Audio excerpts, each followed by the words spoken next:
आपने as a food journalist, as a food expert अपने career की शुरुआत कैसे की? मैंने 2003 में पाकिस्तान में पहली कंज्यूमर राइट्स की एनजीओ बनाई। उससे पहले पाकिस्तान में कंज्यूमर राइट्स पे काम नहीं हो रहा था। ठीक। हमें यहाँ पे ये होता था कि ये चीज़ अगर ख़राब निकल आई है तो ये वापस नहीं हो सकती है। आज भी बहुत सारी जगहों पे उन्होंने लिख के लगाया हुआ ख़रीदा हुआ माल वापस या तब्दील नहीं होएगा। बिल्कुल। वारंटी को कोई ऑनर करता ही नहीं था, गारंटी का कोई तस्वर ही नहीं था, बिल्कुल कंपनसेशन का रिवाज ही नहीं था, ये सब कुछ था। राइट। तो दुनिया भर में कंज्यूमर के बड़े राइट्स हैं। वहाँ पे आपको चीज़ नहीं पसंद आती, आप सेटिस्फाई नहीं है, आपको उससे कोई नुकसान हो गया तो आपको खर्चा भी मिलेगा, इजाला भी होगा आपका, उनको जुर्माना भी होगा, उसका म्यार भी बेहतर होगा। ये सारे राइट्स दुनिया में थे, पाकिस्तान में नहीं थे। प्रॉपर कंज्यूमर राइट्स कोर्ट्स है इंटरनेशनली अगर आप देखें जी, तो पाकिस्तान में ये नहीं था। मैंने जब 2003 में हमने ये काम शुरू किया और पाकिस्तान की पहली कंज्यूमर राइट्स की एक एनजीओ बनाई, कंज्यूमर सॉलिडारिटी सिस्टम के नाम से। और फिर उसके बाद हमने स्ट्रगल की कि पाकिस्तान में भी कंज्यूमर राइट्स के लिए कोई कवानीन मौजूद होने चाहिए। उस वक्त पंजाब में परवेज़ इलाही साहब की हुकूमत थी और हमने उन्हें प्रेजेंटेशंस दी, बार बार मुलाकातें हुई, फाइनली वो कन्विंस हुए और 2005 में हमने Punjab consumer protection act Punjab assembly से पास करवा लिया। ज़बरदस्त। उसके बाद उसके रूल्स बनने थे, उसने नोटिफाई होना था और वो 2006 का साल गुजर गया और फरवरी 2007 में लाहौर में पहली कंज्यूमर कोर्ट बनवाने में हम कामयाब हो गए। ज़बरदस्त। और उसमें सबसे पहला केस मैंने दायर किया और पाकिस्तान की सबसे बड़ी कंपनी के खिलाफ किया। सर बताएं कौन सा केस था और क्या उसमें पॉइंट्स थे? उसमें ओवर चार्जिंग थी कि जो ऊपर प्राइस लिखी हुई थी उससे वो 70 रुपये ज़्यादा कीमत पे मुझे उन्होंने दिया था और मैंने उसको खिलाफ उसका केस किया और अल्लाह के फजल से हम वो केस जीते। उसके बाद एक बैंक के ख़िलाफ़ हमने केस किया। हमारे एक दोस्त थे, उन्होंने गाड़ी ली, बैंक से लीज़ करवाई और उन्होंने उसकी जो ओरिजिनल बुक थी वो गुम कर दी। उसकी वजह से गाड़ी की वैल्यू को 50,000 से लाख रुपए कम हो गई। जब ओरिजिनल बुक नहीं है, डुप्लीकेट आएगी। तो हमने उस पर केस किया और उनको रिलीफ मिला, उनको कंपनसेशन मिली और बैंक को जुर्माना भी देना पड़ा और उस दोस्त को जिसका हमने केस लड़ा था उसको वकील का ख़र्चा भी उस बैंक ने पे किया।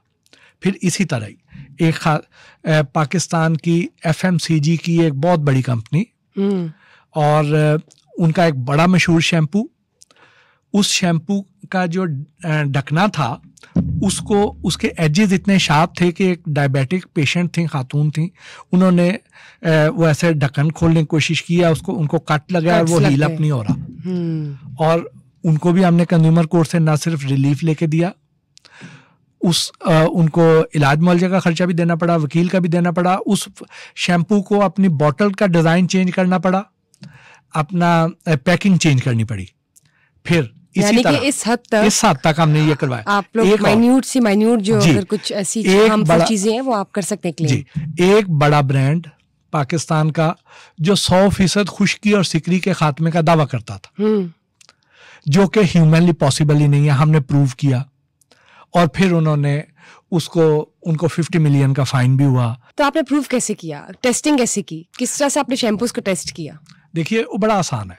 उसमें यह है कि हमारे पास तो साइंटिफिक पैनल है, मेरे पास तो पूरे उसमें जो साइंसदान है उन्होंने हमने पूरे डोजियर ला के दिए दुनिया भर में। 100% खुश्की और सिकरी का खात्मा मुमकिन ही नहीं है। ठीक। और वो आपकी लैब्स किधर है? तो अब वो सरकारी लैब ने बताना था, हमने थोड़ी बताना। ठीक है, हमने तो प्रूव करके रिपोर्टें दी। 100% खुश्की और सिकरी का खात्मा पॉसिबल ही नहीं है। तो आप वो डिसेप्टिव एडवर्टीजमेंट कर रहे थे, धोखा दे रहे थे, गुमराह कुन इश्तिहारात। बहुत सी हाउसिंग सोसाइटीज हैं, वो आपको कहती हैं कि कलमा चौक से इतने मिनट की ड्राइव पे है। ठीक, तो इन सब के खिलाफ हो सकता है, यानी उनके खिलाफ हो सकता है। यानी कि तो फिर रोज की एडवर्टाइजमेंट्स निकलती हैं। आप बहुत से टेलीकॉम के एड्स हैं जो उस तरीके से नहीं है, वो कह रहे हैं, तो आप उसको चैलेंज कर सकते हैं। तो हमने ये सारा कुछ कंज्यूमर कोर्ट्स में हमने लोगों को रिलीफ लेके दिया। यहाँ तक कि एक डॉक्टर थे, उनकी वजह से एक बच्ची जो है उसको उसका ट्रीटमेंट ठीक नहीं हुआ, उनको कोई 2.25 करोड़ रुपए जुर्माना अदा करना पड़ा और उसका बोन मैरो का ट्रीटमेंट उसका बाहर से हुआ और वो सारा उस डॉक्टर को पे करना पड़ा। तो ये सारा कुछ हम कंज्यूमर कोर्ट से करवा सकते हैं और ये अल्लाह के फजल से हमने ये बनवाया और अब वो पूरे पंजाब में भी हैं और फिर पूरे पाकिस्तान में भी हैं कंज्यूमर कोर्ट्स। बाकी सूबों ने भी कंज्यूमर एक्ट पास यानी कि एक्टिव है और 24/7 काम कर रही है। 24/7 तो नहीं काम करती, जो कंप्लेंट्स तो सुनती होंगी, अदालती आर्ज हैं उस दौरान काम होता है, लेकिन वहां पे कोई कोर्ट फीस नहीं है, आपको वकील ले जाने की भी जरूरत नहीं है। आप जाएं, आप उधर जाके अपना केस दायर करें, आपको रिलीफ मिलेगा। बल्कि अगर उन्होंने को बड़े भारी वकील हायर किए हुए, आपको वकील करना पड़ रहा है, तो अगर आप केस साबित कर लेते हैं कि आप हक पे हैं तो आपके वकील का खर्चा भी वो कंपनी जो है वो पे करेगी। तो ये बताइए कि आपके पास प्रूफ्स क्या होने चाहिए जब आप क्लेम कर रहे हैं? हाँ, उसमें बेसिक क्या चीज होनी चाहिए आपके पास कि आपके पास वो रसीद होनी चाहिए कि आपने ये खरीदा है। ठीक, उसके बाद आपने जो उसमें खराबी हुई है, आपने एक लेटर लिखना है उनको कि जी उसमें उस डीलर को एक पार्टी बनाना है और उस कंपनी के मालिक को या चीफ एग्जीक्यूटिव को आपने पार्टी बनाना है। उन्हें आपने लेटर लिखना, लीगल नोटिस भेजना बेसिकली कि जी ये हमने प्रोडक्ट ली थी, इसमें ये खराबी निकल आई है, तो बराए मेहरबानी हमारी प्रोडक्ट को रिप्लेस करके दें। वो चाहे मोबाइल है, वो चाहे एसी है, वो चाहे गाड़ी है, वो चाहे फ्रिज है, कुछ भी है, तो वो हमारी खराब निकल आई है, वो ठीक उस तरह परफॉर्म नहीं कर रही है जैसे आपने बताया था, तो बराए मेहरबानी आपको हम 15 दिन दे रहे हैं, उसमें ये प्रोडक्ट हमारी रिप्लेस कर दें। अदरवाइज हम आपको कंज्यूमर कोर्ट में बुलाएंगे और उसमें आपको जुर्माना भी पे करना पड़ेगा, आपको हमें कंपनसेट भी करना पड़ेगा, हमें हर्जाना भी देना पड़ेगा। ठीक, और 90% केसेस में कंज्यूमर को रिलीफ सिर्फ लीगल नोटिस पे मिल जाता है, क्योंकि उन्हें पता है कि जब ये मामला अदालत में जाएगा तो फिर हमें वहां पे हम केस हार जाएंगे जी। तो ये 90% केसेस में वहीं पे रिलीफ मिल जाता है। तो अब जब हम ये कर रहे थे, उस करने के दौरान क्या हुआ कि हमने एक मशहूर ब्रांड की जैम को चेक करवाया। ठीक है। अब वो जो जैम थी, उनकी रेगुलर जैम में और डाइट जैम में चीनी की मिकदार एक जितनी थी। एकदम हम तो हक्का बक्का रह गए कि ये क्या, अब ये तो डायबिटिक पेशेंट के लिए तो मौत है। फिर हमने एक केचप को चेक किया, एक बड़ा मशहूर ब्रांड। उन्होंने, अब टोमेटो केचप का ज़हन में जैसे ही आपके नाम आएगा तो आपके ज़हन में आएगा कि इसमें टमाटर का गूदा है, टोमेटो पल्प है। तो अगर उसके आप इंग्रेडिएंट्स हम पढ़ें उस वक़्त, तो उस पर उन्होंने जो इंग्रेडिएंट्स लिखे हुए थे उसमें वेजिटेबल पल्प लिखी हुई थी।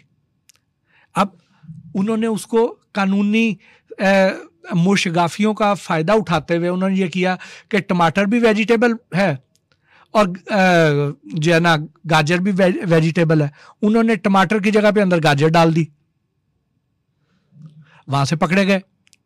फिर हमने ये लिखवाया कि आप ऊपर लिखेंगे कि इसमें टमाटर है, टमाटर की पल्प है, क्योंकि जो अब अगला ब्रांड चेक किया तो उसमें आलू की पल्प निकली, उसमें भी टमाटर की पल्प नहीं थी। जब तीसरा ब्रांड चेक किया तो उसमें सिर्फ स्टार्च निकला, अरारोट जो हम कपड़ों को माया लगाते हैं।